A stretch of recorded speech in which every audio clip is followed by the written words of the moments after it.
Once upon a time, 27 years after the bombs fell, there were two people, a vault dweller and a California girl. They met and sparks flew.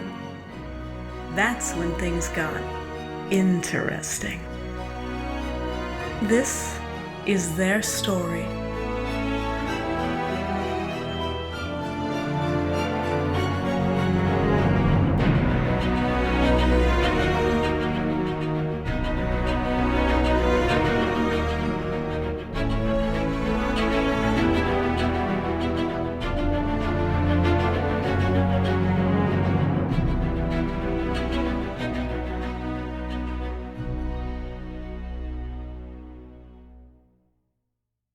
Once Upon a Wasteland, Episode 6. So Desperate a Step.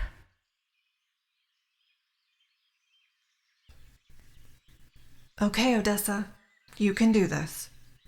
Beth and Mr. Kirby trained you well, and the other 2 times we went undercover, it went fine. Well, except for getting drugged and almost sleeping with Beth's best friend. Here goes.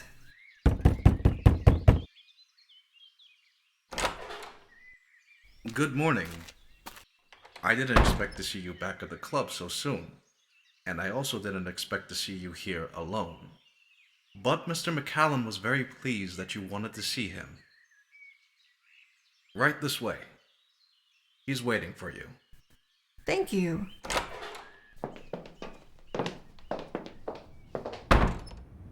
It's wonderful to see you again, Courtney. Can I interest you in lunch? The club may not be open right now, but my personal chef is never far, and our kitchen is always at the ready. I think that sounds lovely. Great. What can I get for you? And do you have any dietary restrictions? Surprise me. And no, I don't.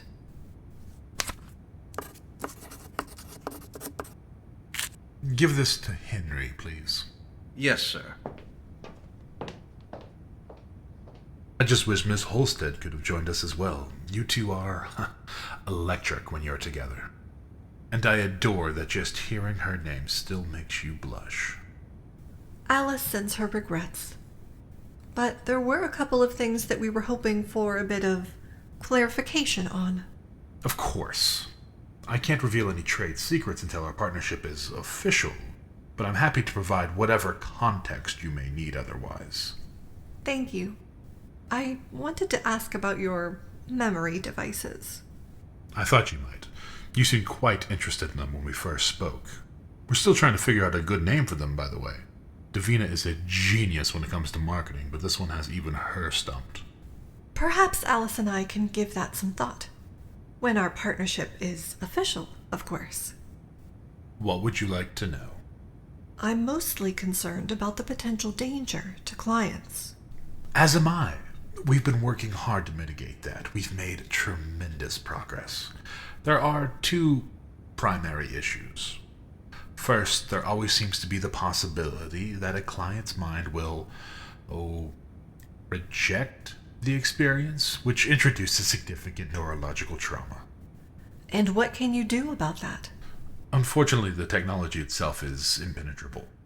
We've been able to play around the margins, but the impact of doing all that has been, well, marginal.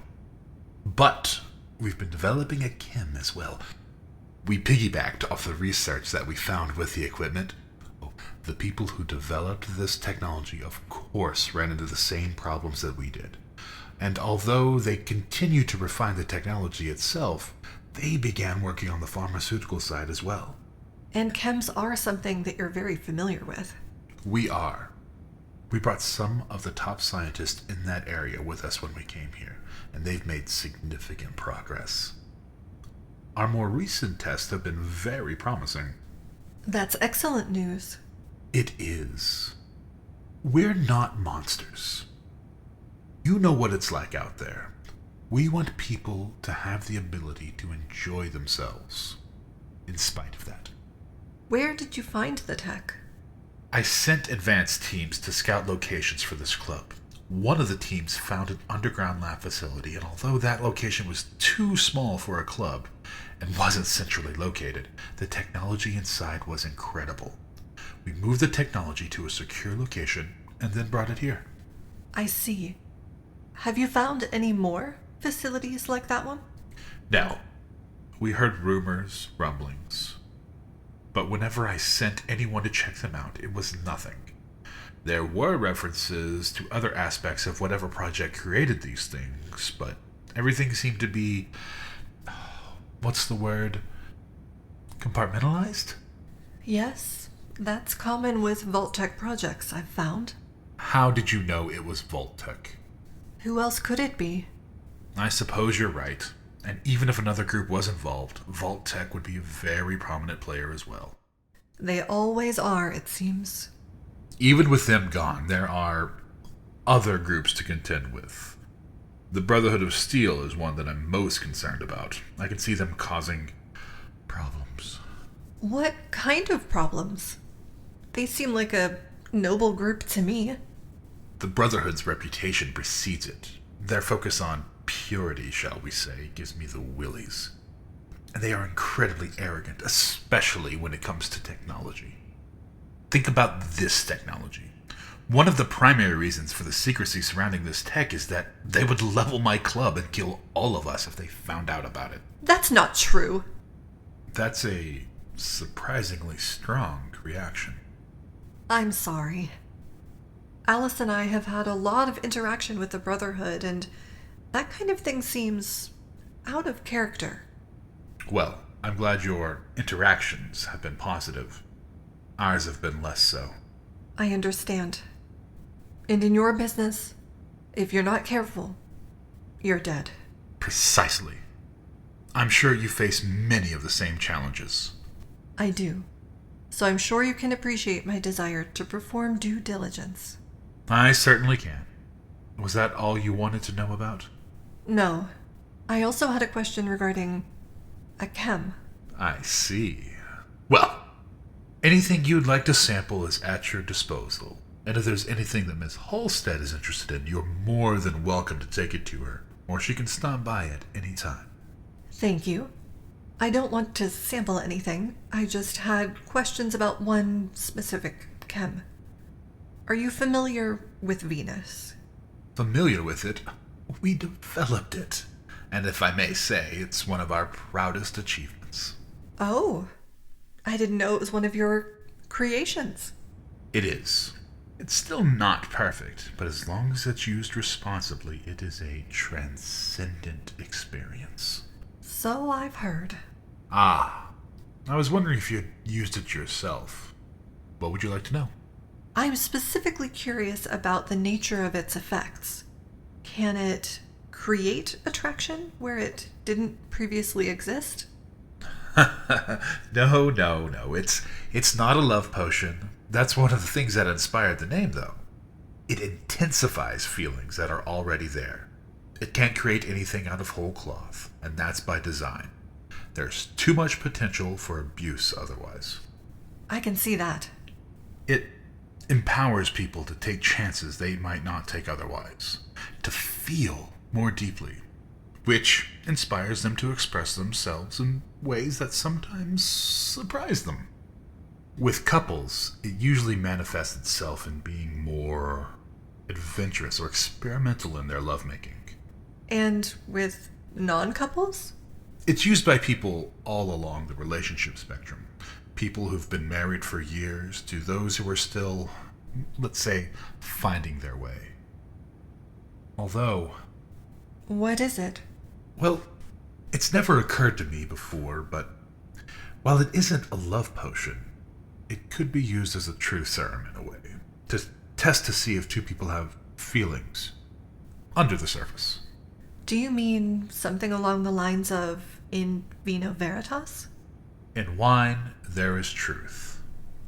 Although, in Venus veritas would be much more truthful than alcohol. You may have helped me create a new marketing angle, Miss Fonseca. Though, we'd certainly want to get that last remaining issue corrected before recommending that kind of usage. Oh, yes. I meant to ask about that. What is that issue? Well, to put it plainly, it can be abused if too much is taken. There is a tipping point. It's different for each person, where they become, for lack of a better comparison, hypnotized. I'm not sure I understand. If someone takes too much, they'll do just about anything they're asked. There seems to be a line involving direct self-harm, fortunately. They won't jump off a building or shoot themselves if told to. But it creates a significant risk of abuse, and that's why we're trying so hard to fix it. We try to mitigate it by being careful who we sell it to, and strictly limiting the amount we sell to any one person. It's not a perfect solution, but it's the best we can do for now. I see. You seem upset. I am a bit, if I'm being honest. I don't like that a chem with that kind of potential for abuse is out there. Mitigation strategies or not. Try to look at it pragmatically. We've made it as difficult as we can for people to abuse it. And alcohol carries the same potential for abuse, if not more. And that is available without any restriction. That doesn't make it right. We operate in a world of gray, Courtney. Thinking in absolute terms has always been dangerous, and it's especially dangerous in this environment. I've made fixing this my recreational chems team's top priority. I've put everyone on it. We're not developing any new chems or even improving existing ones until this issue gets resolved. That's encouraging, thank you.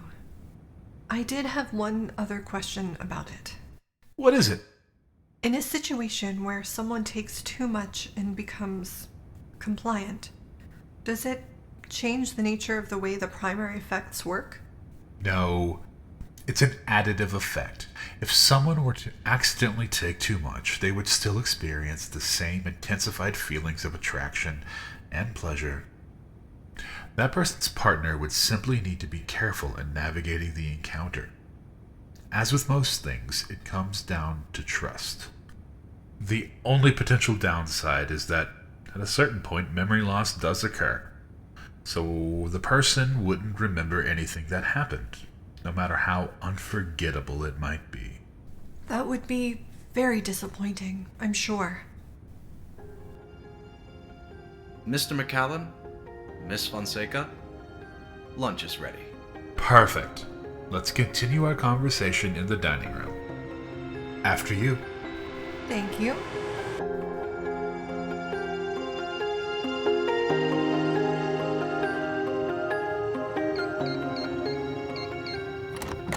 Shotzi, how are you? You just missed your father. Oh dear, where did he go? He went for a walk. Don't give me that look. He really just went for a walk. Good. How are you holding up? I'm fine, dear. You staying the night with us helped, too. It was nice to have you home, Lily. And I may not be an intelligence officer, but I am pretty tough. You are at that. Have you eaten? You also just missed lunch, I'm afraid. Cooking helped take my mind off things for a bit. I would have waited if I'd known you were coming. I was kind of hoping I'd be able to use the same strategy to take a break from thinking about everything. Well, I suppose you'll just have to invite Odessa over for dinner then. I suppose I will. But I can't stop replaying everything that happened at Foundation. We got there as quickly as we could, but we were still too late to help. You could have been killed, Mum. And it would have been my fault. Your fault? Lily, you cannot think that way. The more we learn about what the Morning Star is up to, the more it seems to be about me. And I just don't understand why. I never had any involvement in this research. Not even a scientist. What did I do to deserve this? He's been toying with me from the outset. I just didn't realize it at the time.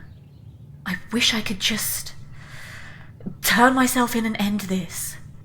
But I guess that wouldn't fit in with his little game.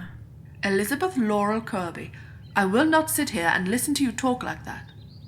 Besides, I know you too well to even entertain the idea that you'd give up.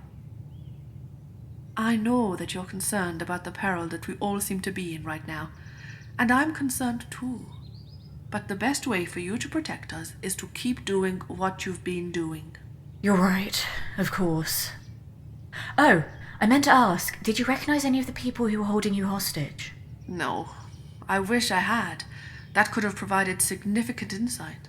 If not into who's behind this, then at least into which groups are involved.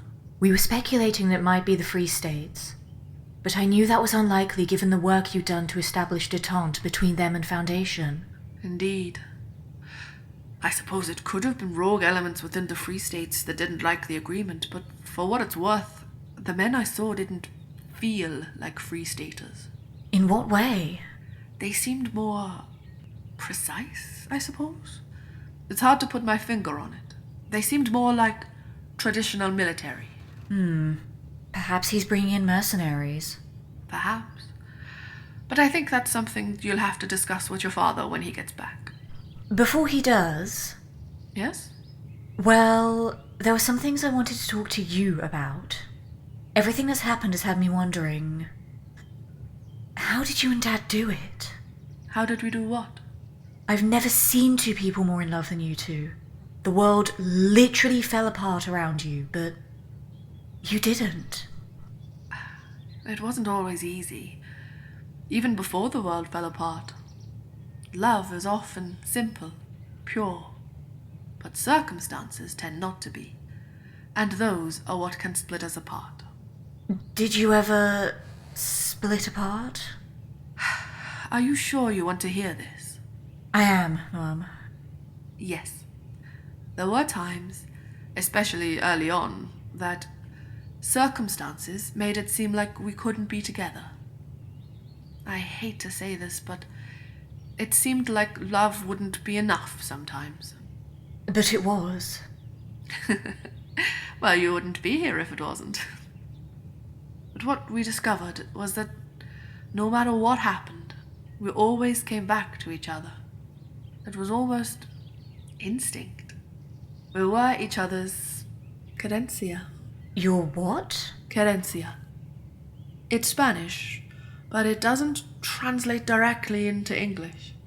Or to German, for that matter. It was a concept your father learned about from a book of poetry he found in an old bookshop in New York. One moment, I'll get it for you. He likes to keep it nearby. Be gentle. It's more than a century old. Cemetery Nights by Stephen Dobbins. I'll read it when I get home, and I'll take good care of it, I promise. I can imagine how important it is to him. And to me. Can you explain what it is in the meantime? A querencia is a place. The place one cares most about, where one is most secure, protected, where one feels safest. That's how they put it in the poem, I think. The place that all our being radiates out from. The place you come back to when things seem darkest. It can be a physical place, or a place in your mind, a memory, even an ideal. Or, as we learned, it can be a person. What that person embodies, what they mean to us, and what we mean to them. That's beautiful. That's love. Be careful when you read it. Your father still cries every time. But don't tell him I told you that. I won't, and thank you. Well, hello, Elizabeth. Charles, I thought you might be with Dad. You know, keeping him out of trouble.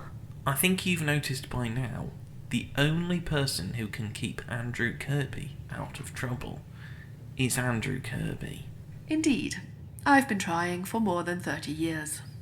So, where have you been? Talking to the overseer, actually. The Overseer? You don't think she has anything to do with this, do you? Not directly, though I do trust Vault-Tech higher-ups about as far as I can throw a vault door. I trust them even less than that. I didn't want to risk showing our hand by asking directly, but I did get her to more or less confirm that Project Mind's Eye had a sister project that either was or is being run by Vault 112 called Project Tranquility. Vault 112? That's in Washington, D.C., isn't it? As I recall, it was one of the last vaults that Vault Tech completed before the war. That would be correct. That's brilliant news. We can get in touch with Brian's team and... what? We haven't been able to contact Brian or anyone from his team. It's been 9 months, I believe. That doesn't mean that we've lost them, not necessarily, but it does mean that we can't use them as a resource to determine if whatever this Vault 112 project is has anything to do with Morningstar's plans. Unless and until they turn up. It's possible that their disappearance is tied to whatever he's up to. Maybe they got too close. Brian is one of the canniest operators I know. I hope to see him again. He was a good friend, and we could certainly use his help right now. And I know that closure would help. It would, if I'm being honest. But I can't worry about that now. Charles, what did you find out about that sister project? Not much, I'm afraid. The Overseer didn't seem to know anything about it, other than that Vault 112 was one of several vaults that had projects related to the efforts being run out of Vault 76. But she said that she was never appraised of the specifics of those other projects, and I believe her. She was an administrator. There would be no need to know on that sort of a detail. Which means we're nowhere. No, I wouldn't say nowhere. Remember, intelligence isn't always big, dramatic revelations. Sometimes it's about gathering enough pieces of the puzzle that you start to see the picture form. And this does seem like a potentially important piece. I hope you're right. Given what happened at Foundation, it seems that he's getting bolder. He is, at that. We'll keep at it. And who knows, perhaps your father will have accidentally stumbled across some information during his completely innocent walk. Oh, he's incorrigible. He's lucky I love him. He is. You're both lucky. I agree. A lot of hard work in there too, though. But well worth it. And not just because we got the best daughter on the planet out of the deal. Aww.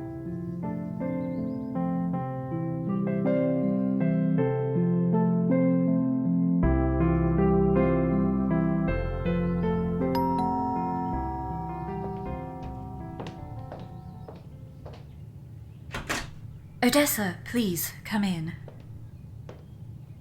Can I get you a drink? Something to eat? Thank you, I'm fine. I just ate, actually. So, what's up? I didn't expect to see you. I was going to radio you later, see if you wanted to get together. You know, exchange intel, that sort of thing.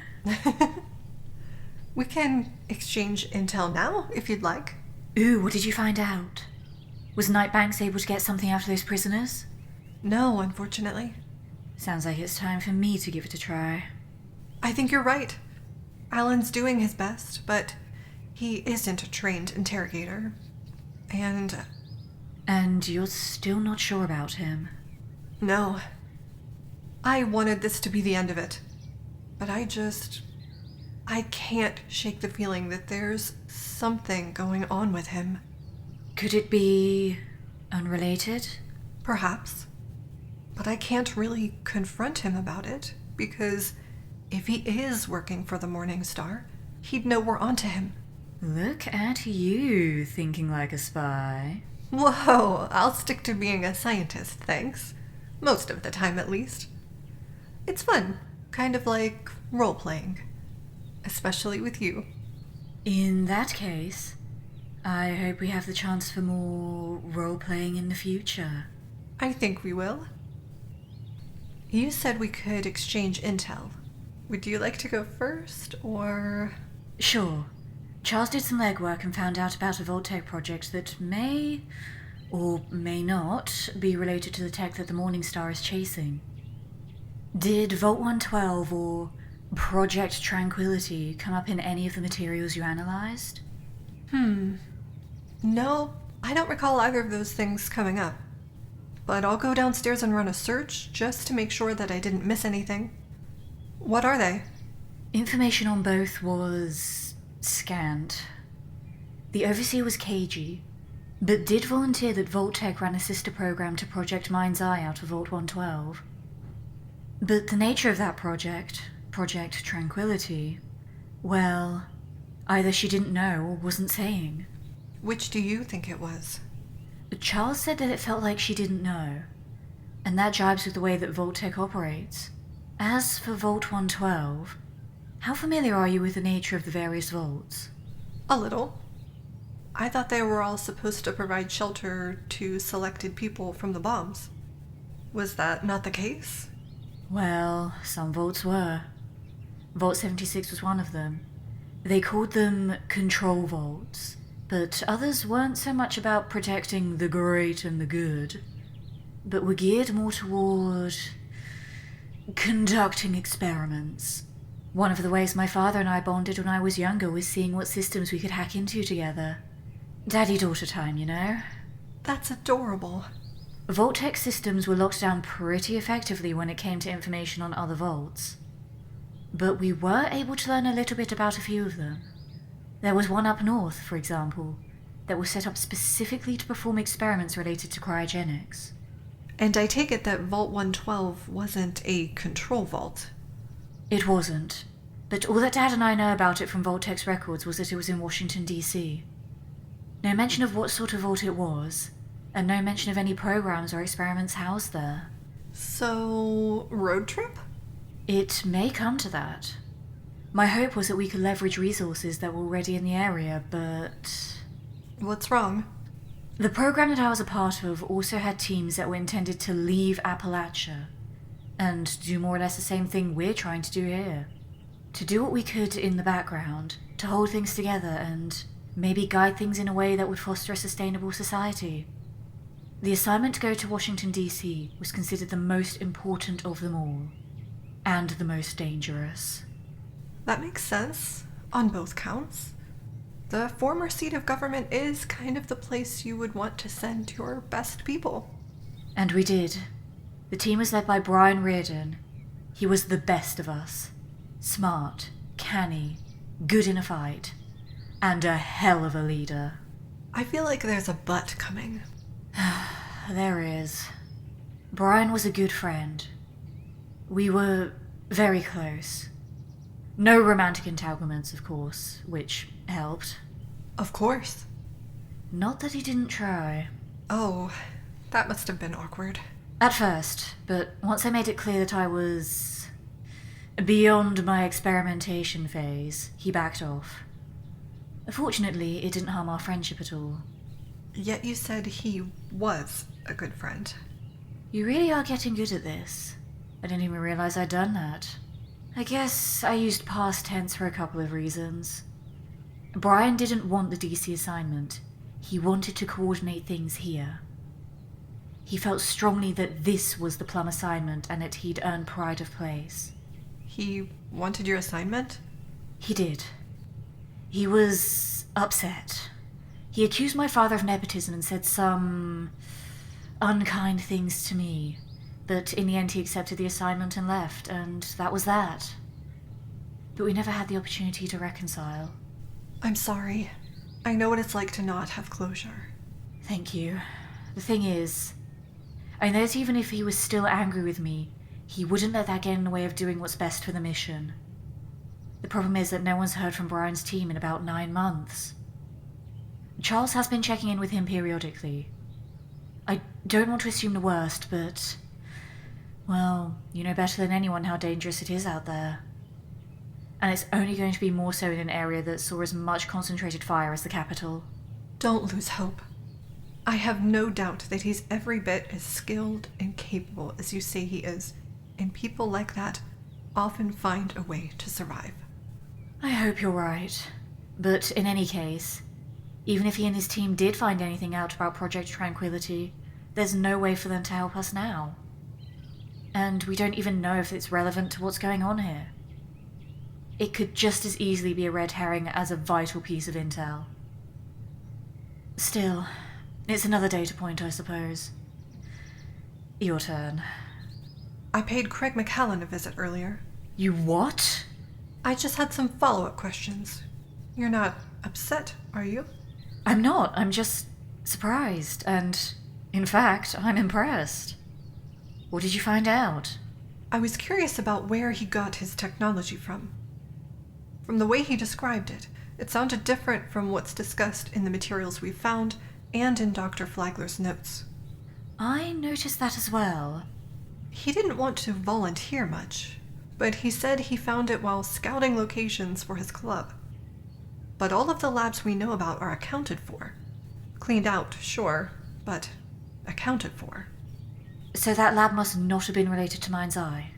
At least, not directly. That was my thought as well. And, given what you said about Project Tranquility. It's possible that it was a satellite lab for that project, so it wouldn't appear in the project notes we found. And that might explain why Morningstar hadn't been looking for it. If that's the case, then that tech may be even more relevant to the Morningstar's plans than we'd thought. It's been a productive day, hasn't it? It has. Seems like we make a good team even when we're split up. There was something else I wanted to talk to you about, unrelated to all of this. Oh? Am I going to need that drink? Maybe. How about you pour and we'll talk, okay? Okay, have a seat and I'll be right back.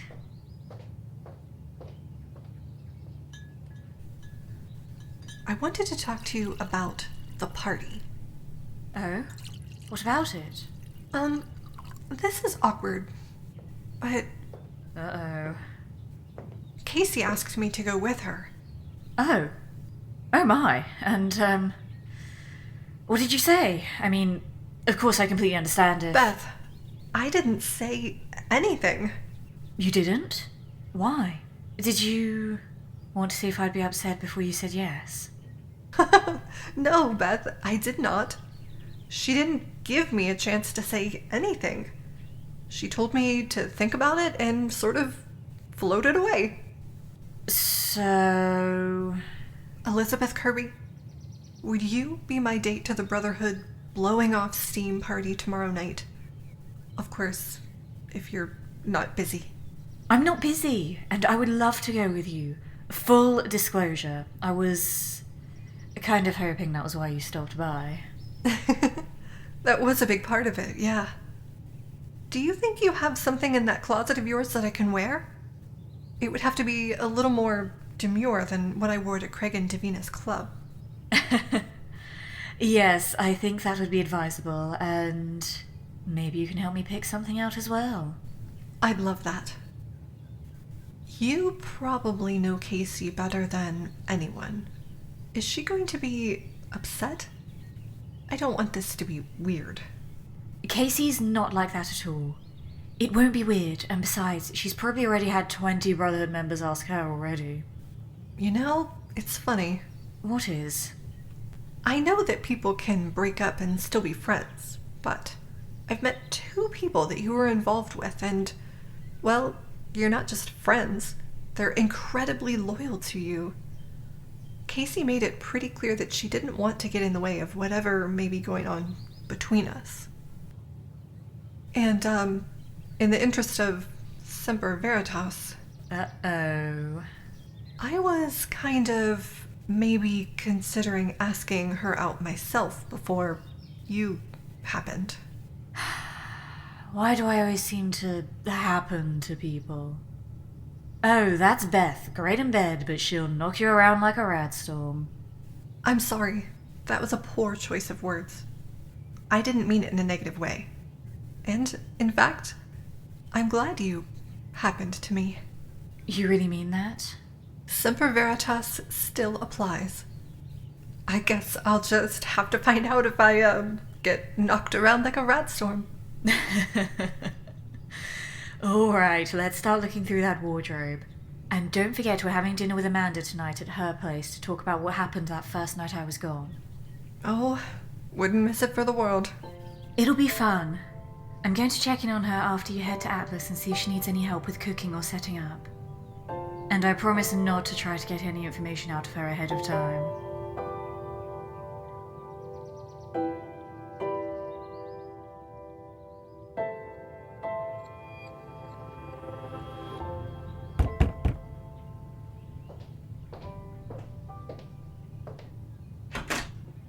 Hey, princess. You alright? Never better. Care for a drink? How many have you had? 4? But they were kind of big. Why don't we sit down together for a moment? I need you to talk to me about what's wrong. I love you, baby. I love you too. And you're really worrying me right now. Did something happen? I guess I just been thinking a lot about us and what went wrong. Amanda, You trusted me, and I threw it away. I threw you away. We could have been happy. Shh, come here. Where's all this coming from? I loved you so much, but even that didn't matter. I broke your heart. All because of some sick need to break you. I wanted you to be broken, just like me. I was broken before I even left the vault, and you know that. Vault-Tec and the people they allowed into positions of authority made certain of that. I took advantage of you. I wanted you to. I may not have realized it at the time, but I needed to purge all of that pain somehow. Those memories. The way I was abused under the guise of training. Amanda, you're the reason I made it through. Because I loved you. And you loved me back. I'm always going to carry that pain from the vault with me, but you didn't ruin my life. You saved it. I was a monster. Then I guess you're exactly the monster I needed. That's not what you said when you left. I was angry, and I was tired.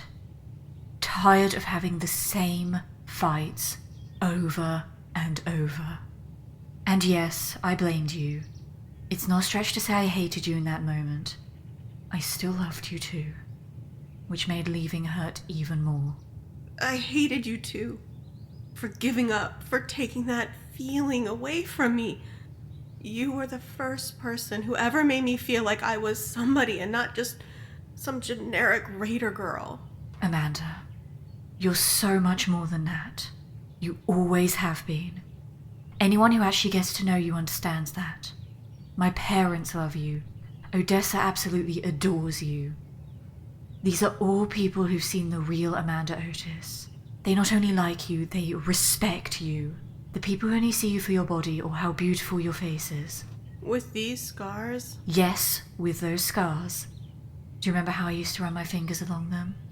How I kissed them? Yeah. Everything about you is beautiful, Amanda. Even your scars.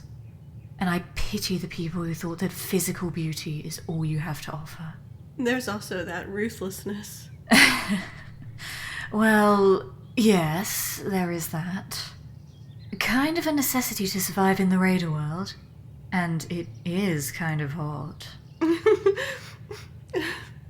You really know how to flatter a girl. It's part of the whole Elizabeth Kirby experience, I suppose. But I mean it. All of it. How long has this been bothering you for? I wish we could have talked about it sooner. It's been rattling around in my head ever since we broke up. But I guess I've been thinking about it a lot more over the past couple of weeks. Because of Odessa? No. In fact, hanging out with her has helped kind of take my mind off of it a little bit. She's a really fun distraction.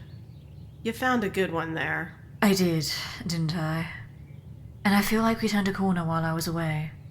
Like, there was less pressure. And I was finally able to do what you told me to do. Let it breathe? Yeah, and while we did pick out dresses together, they were for undercover work and not a wedding. You know, she said the same thing about less pressure. Keep that up, okay? I'll do my best. But you didn't answer my question. Why's it been top of mind recently? I guess I knew this day was gonna come. What are you talking about? Do you remember that little enclave, Lieutenant, that Valeria paid you to, retrieve from me? Yes, of course. Cindy. Valeria was glad to have her back. I had to massage the truth a little bit to ease her re-entry into the Enclave. What did you tell her? We had a conversation about the dangers of deep cover work. Valeria is an interesting character, but the bottom line is that she cares about her people, and she was mostly glad that she had her back. Mostly. She was upset with Cindy for going AWOL and with herself for putting someone that young and inexperienced in that position. The thing my dad taught me about being a leader is that the hardest part is understanding the people under your command and deploying them in the way that most suits their capabilities, rather than presuming that they can do all the things you can. Cindy is smart and capable, but she's a child compared to virtually everyone else in the Enclave. But she brought us back together, so I can't complain too bitterly. There is that. Is that whole affair what's gotten you so upset? Wait, I think I might be starting to get it. Uh-oh. When I took her back to White Spring, she was furious with me. Obviously. She was petulant, almost bratty. But the thing that struck me at the time was that she told me she loved you, over and over. She was distraught to be taken away from you. And I know that feeling. Are you worried that being with you hurt her? That you've ruined her, like you thought you were ruining me? We were together for months. Surely you didn't have enough time. Beth, I have had enough time. You said have had and not did have. We're still together, Beth. You're what? It took a little time to work it out. Valeria had her on lockdown for quite a while, but... But you found a way. You always do. You're not mad? Of course I'm mad. Damn it, Amanda, I'm your best friend. How could you not tell me? I thought you'd be upset. Amanda, that was a job. I love you. That's more important than any payday. You should have trusted me.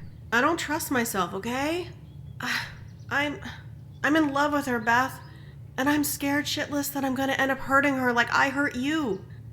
I get that you feel like you came out better on the other side of what I did to you, but I don't want to do the same thing to her. She's not like you. I don't know if she could bounce back like that. And I don't want to lose her like I lost you. Look, I've also done a lot of thinking about us, and the conclusion I reached is that we're so similar that the only two options for us as a couple were to rule the world or flame out in spectacular fashion. There could be no middle ground, and it ended up being the latter. From what I know about Cindy, you're right. She's not like me, and I think that means you two have a much better chance to be happy than we ever did. I hope so. I'm just scared. You're the only other person I've ever felt like this about, and I don't want to fuck it up this time. But more than that, I don't want to fuck her up. It's a leap of faith, I get it. I just wish I had more faith in myself. I have faith in you. Look at how you've taken care of Odessa. Yeah, I guess you're right. I liked taking care of her. Helped take our minds off things.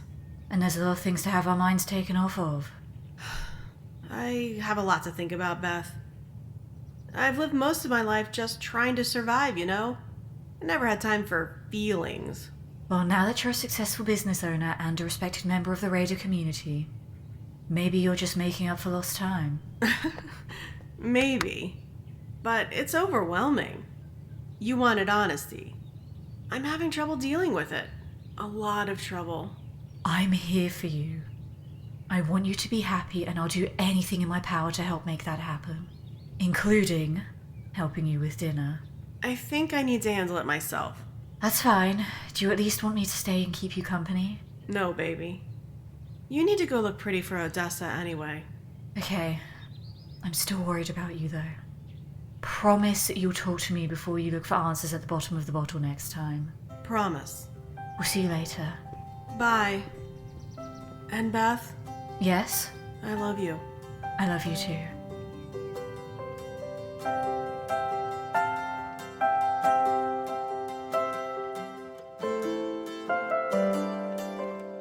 I cannot wait to hear this story. It was quite a night. I'm also very curious to see what's on the menu. I offered to help, but she shooed me away. Still, it should be a treat for someone to be cooking for you for a change. The company's the important part. Did she forget dinner was tonight? No, I visited her earlier to see if she needed any help. Did she? She did, but not with dinner. Did she seem alright to you while I was gone? Yes, she was great, as a matter of fact. We had a lot of fun. Nothing seemed off. Something's wrong. I'm going in. Are you going to break down her door? No, I have a key. Amanda?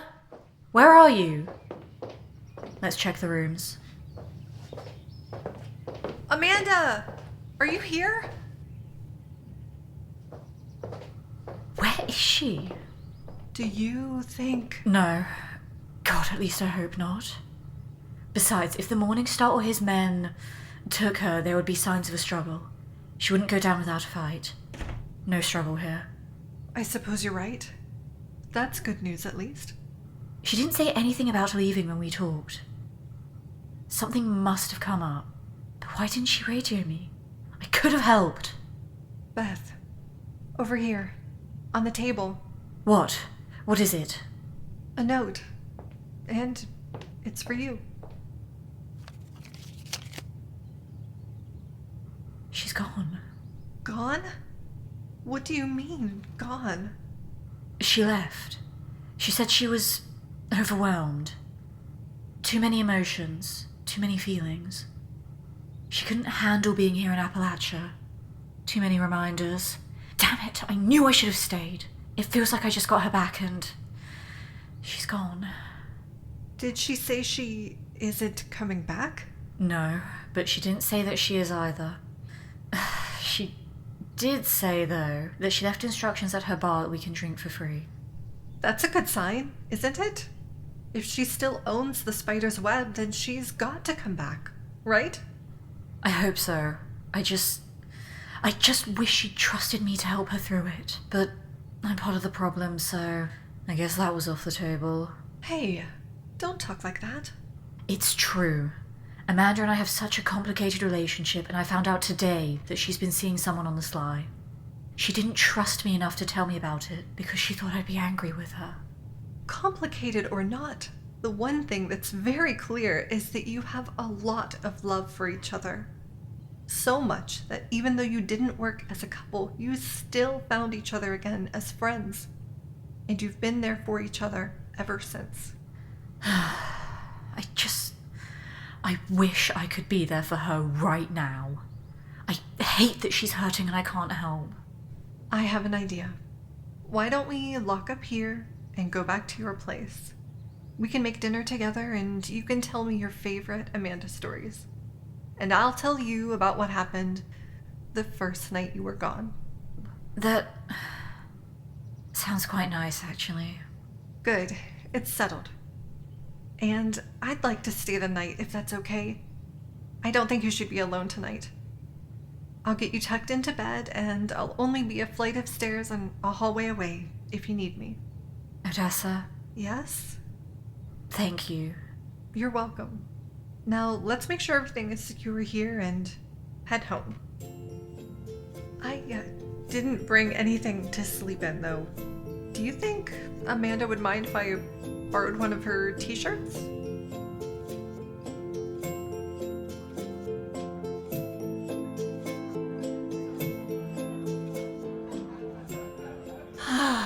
What a crazy couple of days. But I'm glad that we got to spend so much time together. And this party has been the perfect way to cap things off. Hey, you two. I'm sorry I haven't had a chance to say hi all night. Maybe steal a dance or two? You did a brilliant job organising all this on short notice, Casey.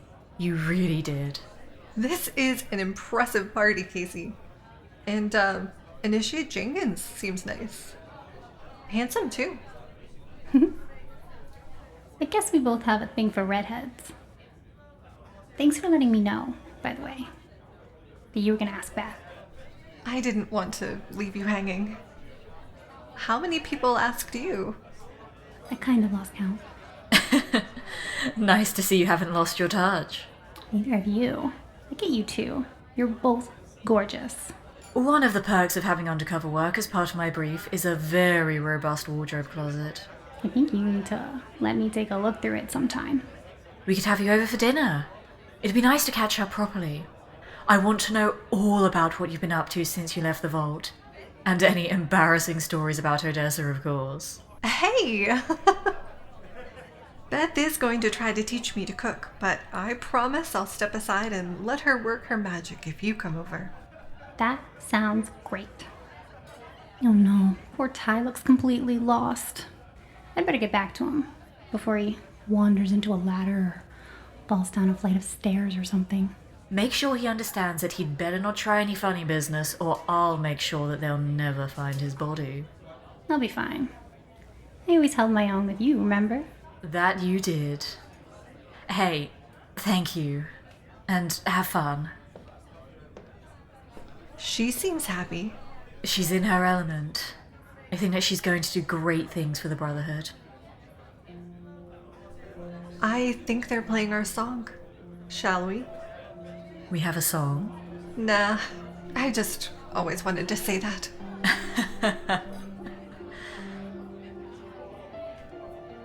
You're a good dancer. Only on slow songs. I'm a bit of a disaster when the tempo gets too fast. Unless it's a tango. Ooh. Will you teach me? I would love to, but, What?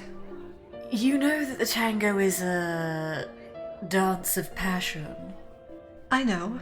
It's my parents' favorite dance. It's special to me. But I've never found the right partner to try it with myself. Not even with your former fiancé? Derek wasn't a dancer. He was more like a linebacker. I see. But I don't want to talk about Derek right now. Of course. I'm sorry. It's all right. I just want to stay in this moment with you. That's what I want too. Just us. I'm not even sure there's anyone else here. I only see you. What should we do when the song is over? I am not ready for this night to end. It doesn't have to. We're both grown-ups. We don't have a curfew. We don't need permission, We never have. just from ourselves. And each other. Beth, Yes, Odessa? when this song is over, I want you to take me home. We could have a glass of wine. Maybe a bite to eat. That's exactly what I had in mind. You know, you've made me breakfast, lunch, and dinner, but there's still one course left. Are you saying what I think you're saying? I'm ready for dessert, Beth.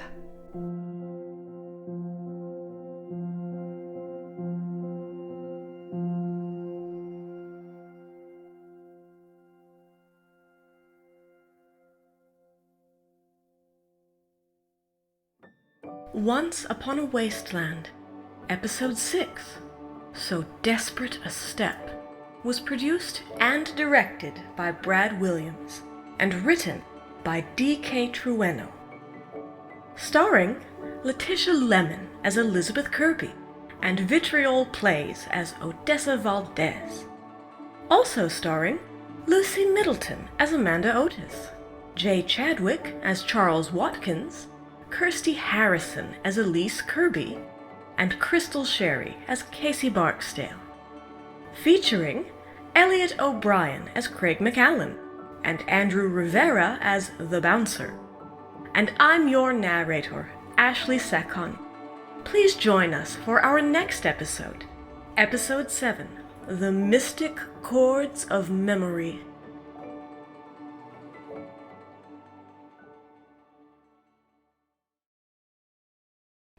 Do you know what makes your video game bay tick? Have you ever wondered how they stack up against all the rest of the delectable digital dates? I'm Genesis, and we analyze and review all of your favorite video game romances. I'm Vervada. Check out our podcast, Two Girls, One Ship, on all your favorite podcast places. Remember, beauty is in the eye of the controller. I'm Brad Williams, the creator of Once Upon a Wasteland, a Fallout story. I'd like to thank you for demonstrating your support for our show by listening. If you'd like to read the full poem Elise and Beth were talking about, Cadencia by Stephen Dobbins, you can find it on the episodes page on our website, onceuponawasteland.com, where you can also find show information, scripts for each episode, artwork, and more. You can also find us on Twitter at onceupon76pod. If you like this episode, please leave a rating and review, and I hope you'll subscribe as well. And please, tell your friends. If you have any questions, comments, or concerns, you can reach out to me directly on Twitter at onceupon76pod or via email at info@onceuponawasteland.com. We hope that you'll continue to join us as we follow Beth and Odessa's journey toward happily ever after. Thank you.